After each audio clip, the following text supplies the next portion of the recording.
ರಾಜ್ಯದಲ್ಲಿ ಮಳೆ ಕೊರತೆ ಹಿನ್ನೆಲೆ ಬಿಸಿಲ ಬೇಗೆಯಿಂದ ಆಗುಂಬೆ ಕಂಗೆಟ್ಟಿದೆ. ಜುಲೈ ತಿಂಗಳ ಆರಂಭದಲ್ಲಿ ಮಾತ್ರ ಸ್ವಲ್ಪ ಮಳೆಯಾಗಿದೆ.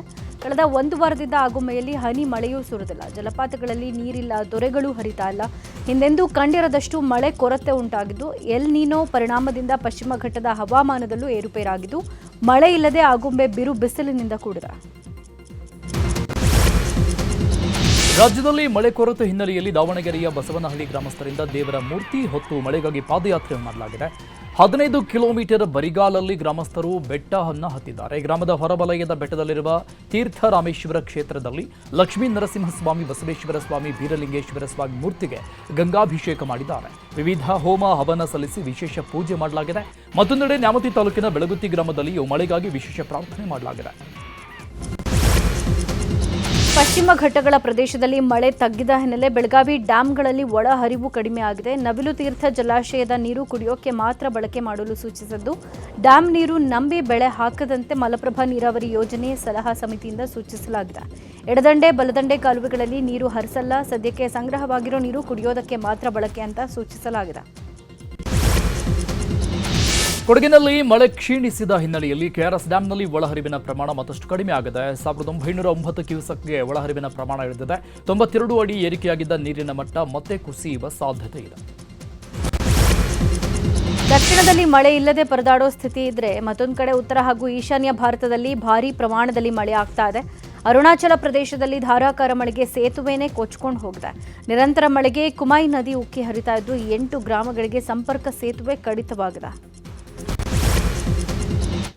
ಬಿಡದಿ ಬಡಿದಾಟದ ಸುದ್ದಿ ನೋಡೋಣ. ಬಿಡದಿ ಟೌನ್ಶಿಪ್ ಪರ ವಿರೋಧ ವಿಚಾರ ಹಿನ್ನೆಲೆಯಲ್ಲಿ ಟೌನ್ಶಿಪ್ ಯೋಜನೆ ಖಂಡಿಸಿ ರೈತರು ಹೋರಾಟಕ್ಕಿಳಿದಿದ್ದಾರೆ. ಇಂದು ಬೈರಮಂಗಲ ಗ್ರಾಮದಲ್ಲಿ ಪೊರಕೆ ಪೂಜೆಗೆ ರೈತರು ಮುಂದಾಗಿದ್ದಾರೆ. ಇಲ್ಲಿವರೆಗೆ ಶಾಂತಿ ಹೋರಾಟ, ಇನ್ನು ಮುಂದೆ ಕ್ರಾಂತಿ ಎಂಬ ಸಂದೇಶ ಸಾರಿದ್ದಾರೆ. ಬೆಳಗ್ಗೆ 11:30ಕ್ಕೆ ಪ್ರತಿಭಟನೆ ನಡೀತಾ ಇದ್ದು, ಪ್ರತಿಭಟನೆಯಲ್ಲಿ ರೈತ ಮಹಿಳೆಯರು, ರೈತರು ಭಾಗಿಯಾಗ್ತಾ ಇದ್ದಾರೆ. ಬಿಡದಿ ಟೌನ್ಶಿಪ್ ಪರ ವಿರೋಧ ವಿಚಾರಕ್ಕೆ ಸಂಬಂಧಪಟ್ಟಂತೆ ಇವತ್ತು ಮಧ್ಯಾಹ್ನ 12 ಗಂಟೆಗೆ ರಾಜ್ಯ ರೈತ ಸಂಘದಿಂದ ಸುದ್ದಿಗೋಷ್ಠಿ ನಡೆಯಲಿದೆ. ರಾಮನಗರದ ಎಪಿಎಂಸಿ ರೈತ ಭವನದಲ್ಲಿ ಸುದ್ದಿಗೋಷ್ಠಿ ನಡೆಯಲಿದ್ದು, ರೈತರ ಮೇಲೆ ಎಫ್ಐಆರ್ ಹಾಗೂ ಸಿಎಂ ಹೇಳಿಕೆ ವಿಚಾರಕ್ಕೆ ಸಂಬಂಧಪಟ್ಟಂತೆ ಪ್ರತಿಕ್ರಿಯೆ ಕೊಡೋ ನಿರೀಕ್ಷೆ ಇದೆ. ರಸ್ತೆ ದುರಸ್ತಿ ಮಾಡುವಂತೆ ಆಗ್ರಹಿಸಿ ಹೈದರಾಬಾದ್ ಕರ್ನಾಟಕ ರಕ್ಷಣಾ ವೇದಿಕೆಯಿಂದ ಪ್ರತಿಭಟನೆ ನಡೆಸಲಾಗಿದೆ. ಕೊಪ್ಪಳ ತಾಲೂಕಿನ ಇರಕಲಗಡದಲ್ಲಿ ವಾಹನ ತಡೆದು ಪ್ರತಿಭಟನೆ ಮಾಡಲಾಗಿದೆ. ಇರಕಲಗಡ, ಕನಕಗಿರಿ, ಕೊಪ್ಪಳ, ಕುಷ್ಟಗಿ ರಸ್ತೆ ಹಾಳಾಗಿದೆ. ಇದರಿಂದ ಹಾಳಾದ ರಸ್ತೆಯಲ್ಲಿ ವಾಹನ ಸವಾರರು ಸಂಚರಿಸೋಕ್ಕೂ ಆಗದೆ ಪರದಾಡ್ತಾ ಇದ್ದಾರೆ. ಕೂಡಲೇ ರಸ್ತೆ ಸರಿಪಡಿಸುವಂತೆ ಪ್ರತಿಭಟನಾಕಾರರು ಆಗ್ರಹಿಸಿದ್ದಾರೆ. ಶಿವಮೊಗ್ಗದ ಸಾಗರ ಗ್ರಾಮಾಂತರ ಪೊಲೀಸ್ ಠಾಣೆ ವ್ಯಾಪ್ತಿಗೆ ತುಮರಿ ಭಾಗದ ಗ್ರಾಮಗಳನ್ನು ಸೇರಿಸುವಂತೆ ಗ್ರಾಮಸ್ಥರು ಮನವಿ ಮಾಡಿದ್ದಾರೆ. ಕರೂರು ಹೋಬಳಿ ಗ್ರಾಮಸ್ಥ ಎಎಸ್ಪಿ ಡಾಕ್ಟರ್ ಬೆನಕ ಪ್ರಸಾದ್ಗೆ ಮನವಿ ಸಲ್ಲಿಸಿದ್ದಾರೆ. ತುಮರಿ ಗ್ರಾಮ ಪಂಚಾಯಿತಿಯಲ್ಲಿ ನಡೆದ ಸಾರ್ವಜನಿಕ ಕುಂದುಕೊರತೆಗಳ ಸಭೆಯಲ್ಲಿ ನಿರ್ಣಯ ಕೈಗೊಂಡು ತುಮರಿ ಭಾಗದ ಗ್ರಾಮಗಳಿಗೆ ತುರ್ತು ಕಾನೂನು ಸೇವೆ ಪರಿಗಣಿಸಿ ಅಂತ ಗ್ರಾಮಸ್ಥರು ಮನವಿ ಸಲ್ಲಿಸಿದ್ದಾರೆ. ಶುದ್ಧ ಕುಡಿಯುವ ನೀರಿನ ಘಟಕ ಕೆಟ್ಟರೂ ರಿಪೇರಿ ಮಾಡಿಸದೆ ಅಧಿಕಾರಿಗಳು ನಿರ್ಲಕ್ಷ್ಯ ವಹಿಸಿರೋ ಘಟನೆ ಚಿತ್ರದುರ್ಗ ಜಿಲ್ಲೆ ಗೋನೂರು ಗ್ರಾಮ ಪಂಚಾಯಿತಿ ವ್ಯಾಪ್ತಿಯಲ್ಲಿ ನಡೆದಿದೆ. ಬಚ್ಚ ಬೋರನಹಟ್ಟಿಯಲ್ಲಿ ನೀರು ಬರ್ತಾ ಇಲ್ಲ. ಶುದ್ಧ ನೀರಿನ ಘಟಕ ಕೆಟ್ಟಿದೆ, ಆದರೆ ಅದನ್ನು ರಿಪೇರಿ ಮಾಡಿಸಿಲ್ಲ. ಇದೀಗ ಮೋಟಾರ್ ಪಂಪ್ ಕೂಡ ಸುಟ್ಟಿದ್ರೂ ಕ್ರಮ ಕೈಗೊಂಡಿಲ್ಲ. ಇದರಿಂದ ನೀರಿನ ಸಮಸ್ಯೆ ಎದುರಾಗಿದೆ ಅಂತ ಗ್ರಾಮಸ್ಥರು ಆಕ್ರೋಶ ವ್ಯಕ್ತಪಡಿಸಿದ್ದಾರೆ. ದಾವಣಗೆರೆ ಜಿಲ್ಲೆಯ ಚನ್ನಗಿರಿ ತಾಲೂಕಿನಲ್ಲಿ ರೈತರ ನಿದ್ದೆ ಕೆಡಿಸಿದ್ದ ಕಾಡಾನೆ ಕೊನೆಗೂ ಸೆರೆಯಾಗಿದೆ. ಉಬ್ರಾಣಿ ಹೋಬಳಿಯಲ್ಲಿ ಜಮೀನುಗಳಿಗೆ ನುಗ್ಗಿ ಬೆಳೆ ನಾಶ ಮಾಡ್ತಾ ಇದ್ದ ಕಾಡಾನೆಯನ್ನ ಸೆರೆ ಹಿಡಿಯಲಾಗಿದೆ. ರಂಗಯ್ಯನಗಿರಿ ಅರಣ್ಯ ಪ್ರದೇಶದಲ್ಲಿ ಸಕ್ರೆಬೈಲು ಆನೆ ಬಿಡಾರದಿಂದ ತಂದಿದ್ದ 6 ಸಾಕಾನೆಗಳ ತಂಡದಿಂದ ಕಾರ್ಯಾಚರಣೆಯನ್ನು ನಡೆಸಿದ್ದು ಕಾಡಾನೆಯನ್ನ ಸೆರೆ ಹಿಡಿಯಲಾಗಿದೆ. ಇನ್ನು ಸೆರೆ ಹಿಡಿದ ಕಾಡಾನೆಗೆ ರೇಡಿಯೋ ಕಾಲರ್ ಅಳವಡಿಕೆ ಮಾಡಲಾಗಿದೆ. ಸದ್ಯ ಸಕ್ರೆಬೈಲು ಕಾಡಾನೆ ಶಿಬಿರಕ್ಕೆ ಕಾಡಾನೆಯನ್ನ ಶಿಫ್ಟ್ ಮಾಡಲಾಗಿದೆ. ಗದಗ ಜಿಲ್ಲೆ ಗಜೇಂದ್ರಗಡ ತಾಲೂಕಿನಲ್ಲೂ ಬಸ್ಗಳ ಕೊರತೆಯಿಂದ ವಿದ್ಯಾರ್ಥಿಗಳು ಪರದಾಡ್ತಾ ಇದ್ದಾರೆ. ಬೆಳಗ್ಗೆ 9:15ಕ್ಕೆ ಬಸ್ ಬಂದರೂ ಫುಲ್ ಆಗಿರುತ್ತೆ. ಲಕಲಕಟ್ಟಿಯಿಂದ ಗಜೇಂದ್ರಗಡಕ್ಕೆ ಸುಮಾರು 70 ವಿದ್ಯಾರ್ಥಿಗಳು ಕಾಲೇಜಿಗೆ ಹೋಗ್ತಾರೆ. ಆದರೆ ಸಾರಿಗೆ ಇಲಾಖೆ ಮಾತ್ರ ಸರಿಯಾದ ಸಮಯಕ್ಕೆ ಬಸ್ ಬಿಡ್ತಾ ಇಲ್ಲ ಅಂತ ಬಸ್ ತಡೆದು ಸ್ಟೂಡೆಂಟ್ಸ್ ಆಕ್ರೋಶ ಹೊರಹಾಕಿದ್ದಾರೆ. ಖಾಸಗಿ ಶಾಲೆಗಳಲ್ಲಿ ಆರ್ಟಿಇ ವಿದ್ಯಾರ್ಥಿಗಳನ್ನು ನಿರ್ಲಕ್ಷಿಸುತ್ತಿದ್ದಾರಾ ಅನ್ನೋ ಪ್ರಶ್ನೆ ಎದ್ದಿದೆ. ಬೆಂಗಳೂರಲ್ಲಿ ಇತ್ತೀಚೆಗೆ ಖಾಸಗಿ ಶಾಲೆಯ ಆರ್ಟಿಇ ವಿದ್ಯಾರ್ಥಿ ಆತ್ಮಹತ್ಯೆಗೆ ಯತ್ನಿಸಿದ ವಿದ್ಯಾರ್ಥಿಗೆ ಶಾಲೆಗಳಲ್ಲಿ ಕಿರುಕುಳ ಅನ್ನೋ ಆರೋಪ ಇದೆ. ಇದರಿಂದ ಆರ್ಟಿಇ ವಿದ್ಯಾರ್ಥಿಗಳ ಬಗ್ಗೆ ಶಾಲೆಗಳು ನಿರ್ಲಕ್ಷ್ಯ ವಹಿಸುತ್ತವೆ. ಇದಕ್ಕೆ ಕಡಿವಾಣ ಹಾಕಲು ಶಿಕ್ಷಣ ಇಲಾಖೆಯಿಂದ ಕಠಿಣ ಕಾನೂನು ತರಬೇಕು ಅಂತ ಆರ್ಟಿಇ ಕಾರ್ಯಕರ್ತ ಯೋಗಾನಂದ್ ಒತ್ತಾಯಿಸಿದ್ದಾರೆ. ಮಾಜಿ ಪ್ರಧಾನಿ ದೇವೇಗೌಡರ ಪತ್ನಿ ಚೆನ್ನಮ್ಮ ಅವರ ಆರೋಗ್ಯದಲ್ಲಿ ಏರುಪೇರಾಗಿದೆ. ಬೆಂಗಳೂರಿನ ಮಣಿಪಾಲ್ ಆಸ್ಪತ್ರೆಗೆ ಚೆನ್ನಮ್ಮ ಅವರನ್ನು ದಾಖಲಿಸಿದ್ದು ಚಿಕಿತ್ಸೆ ನೀಡಲಾಗ್ತಾ ಇದೆ. ನಿನ್ನೆ ರಾತ್ರಿಯಿಂದಲೂ ಚಿಕಿತ್ಸೆ ನೀಡ್ತಾ ಇರುವ ವೈದ್ಯರ ತಂಡ ತೀವ್ರ ನಿಗಾ ಇರಿಸಿದೆ. ಡಾಕ್ಟರ್ ಸತ್ಯನಾರಾಯಣ, ಡಾಕ್ಟರ್ ಸುನೀಲ್ ಕಾರಂತ್, ವೈದ್ಯರ ತಂಡದಿಂದ ಚಿಕಿತ್ಸೆ ನೀಡಲಾಗ್ತಾ ಇದ್ದು ಚಿಕಿತ್ಸೆಗೆ ಚೆನ್ನಮ್ಮ ಸ್ಪಂದಿಸುತ್ತಿದ್ದಾರೆ ಎನ್ನಲಾಗಿದೆ. ಮೈಸೂರು ದಸರಾಗೆ ನಟ ರಜನಿಕಾಂತ್ಗೆ ಆಹ್ವಾನ ನೀಡಿ ಅಂತ ಎಂಎಲ್ಸಿ ರಘು ಕೌಟಿಲ್ಯ ಮನವಿ ಮಾಡಿದ್ದಾರೆ. ಮೈಸೂರಲ್ಲಿ ಮಾತಾಡಿದ ಅವರು, ಶಾಸಕ ಶ್ರೀವತ್ಸ ಅವರು ಸುತ್ತೂರು ಶ್ರೀಗಳಿಂದ ದಸರಾ ಉದ್ಘಾಟನೆ ಮಾಡಿಸಿ ಅಂತ ಸರ್ಕಾರಕ್ಕೆ ಮನವಿ ಮಾಡಿದ್ದಾರೆ. ಅವರ ಸಲಹೆಗೆ ನನ್ನ ಸಹಮತವಿದೆ. ಇದರ ಜೊತೆಗೆ ಕನ್ನಡ ನಾಡು, ಅದರಲ್ಲೂ ಮೈಸೂರು ಅಂದ್ರೆ ರಜನಿಕಾಂತ್ಗೆ ತುಂಬಾ ಇಷ್ಟ. ಅವರ ಸಾಕಷ್ಟು ಸಿನಿಮಾಗಳು ಮೈಸೂರಲ್ಲೇ ಶೂಟಿಂಗ್ ಆಗ್ತವೆ. ಕಳೆದ ಬಾರಿ ಯುವ ದಸರಾಗೆ ಇಳೆಯರಾಜ ಬಂದಿದ್ರು. ಈ ಬಾರಿ ಯುವ ದಸರಾ ಅಥವಾ ಯಾವುದಾದ್ರೂ ಕಾರ್ಯಕ್ರಮದ ಉದ್ಘಾಟನೆಗೆ ರಜನಿಕಾಂತ್ಗೆ ಆಹ್ವಾನ ನೀಡಬೇಕು ಅಂತ ಹೇಳಿದ್ದಾರೆ.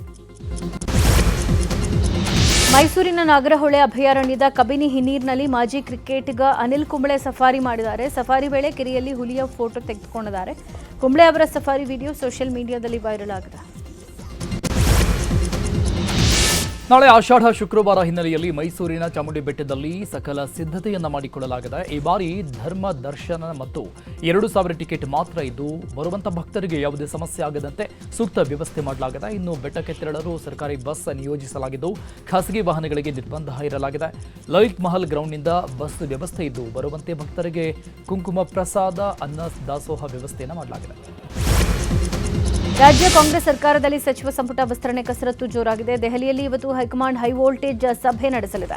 ಈಗಾಗಲೇ ಸಿಎಂ ಡಿಕೆ ಶಿವಕುಮಾರ್ ಮತ್ತು ಸಿದ್ದರಾಮಯ್ಯ, ಕೆಪಿಸಿಸಿ ಅಧ್ಯಕ್ಷ ಹರಿಪ್ರಸಾದ್ ದೆಹಲಿಯಲ್ಲಿದ್ದಾರೆ.